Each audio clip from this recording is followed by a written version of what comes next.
Hello friends, welcome to Rayalakshmi cooking channel. यहाँ बहुत quick और हेल्दी रेसिपी टिफिन रेसिपी आपण माने इवनिंग स्नैक्स रे भी खाई परिवे चा कॉफी सहित। आपण मानक जदि रेसिपी भल लागला प्लीज लाइक शेयर सब्सक्राइब करिवे। देखंतु चाहरे भी बहुत टेस्टी छोट पिलांको टिफिन भी नबाको जे बिजी रोचंदी तांको ପାଇଁ भी बहुत सहज रेसिपीटा बहुत क्विक हो जाए। निहाती ट्राई करेंगे। आपण मैंने कमेंट करेंगे केमिति लागला। यहाँ बीटरूट पॉकेट पराठा शुणिया केते भल लगुच रेसिपीटा सेतिकी टेस्टी। आपण मैंने निहाती ट्राई करेंगे।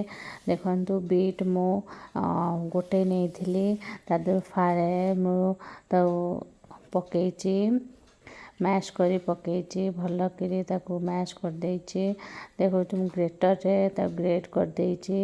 अल्प अल्प पानी रे चकर देइची। तादे आपण कंचा भी पकई परिवे हेले मु सिझे देइची आलू आउ बीटरूट ता शीघ्र हबो बोली मु छोट छोट पियाज काटिची। आपण बड़ पियाज नहीं परिवे। बेसी भी काटिनी छोट पियाज शीघ्र ही सिझी जाए। ताको फाळे फाळे 4-5 फाळ मात्र करिची। गोटे छोट छोट ता टमाटर टिके पकई दबा। पिला जदि टमाटर खाते तो मैश करी पकई परिवे। मु तो से दे काटिके पकई देइची। एबे चलो आलूटा भल कि चकर दबा सेथरे भी बीट पकई दबा। कहीं बीटरूट पॉकेट पराठा जेहेतु तादरे बीट न पड़ले हबनी। हेल्दीटा बीटरूट खाइले बहुत भल देह पाई। देखंतु हो गलानी भर्ताटा भल कि चकर सारे। एबे चलो फुटे दबा से भर्ता को लंका फुटण देदेली पियाजटा पकई दबा। पकई सारी तापर जो आलू भर्ताटा अच्छे सॉरी टमाटर पुटा पकई दबा। तापर से आलू भल कि जारी दबा। जारी सारी तापर पराठा पे ट्राई करवा। लुण हल्दी धनिया गुंड सब पकई देइची। आपण चाहे लंका गुंड मुझे पकईची आप स्किप करें जदि पिला न खाती। बादाम देइची लास्ट को देइची आपण चाहे एबे भी दे परिवे। भल कि जारी देले से बीट टेस्ट भी आसबनी पिला माने खाईदेवे। बहुत ही कलरफुल देखा जीवो बीट देले पिला माने बहुत अट्रैक्टिव हेबे ताको खाइया को। एबे हो गलानी एबे अटा गुड़ा करदबा। टिके पानी पानी लगुच मुझे अटा भल कि दे ताको बेली देवी। जेंदी रुटी हुए सेंदी करेंगे। मो पूरा पिठा अपन जेन करती सेंदी करुच्ची कहीं पॉकेट हम ना तैयारी से आपड़ चाहे घी भी देकर बेली पारे क्रिस्पी हम। मु किंतु ऑयल ताको फ्राए करची।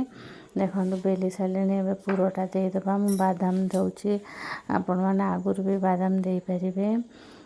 ताको फोल्ड करी आमे फास्ट पैन ने गरम करी पकई दबा। देखंतु केते कलरफुल एबे ठारू ही देखा जाउची। मुझे भल के प्रेस कर दउची न से खोली जीवा। भल के प्रेस न कले फ्राए कला बेले फिटी जीवा। मुझे डिजाइन टिके दबा छुरी ताको दाबी दउची। आपण चाहे स्पून रे ताको करि परिवे। Outta send करदबा। मु 3-4टा भी करी। देखो बहुत सहज उपाय बहुत सिंपल बहुत ही क्विक। पर माने जदि बिजी थे टिफिनटा ए रेसिपीटा ट्राई करेंगे। देखो मु खाली पकई देइची। आगे रुटीटा भल कि सेकी हो गले लो फ्लेम रे ही ताको भाजुची।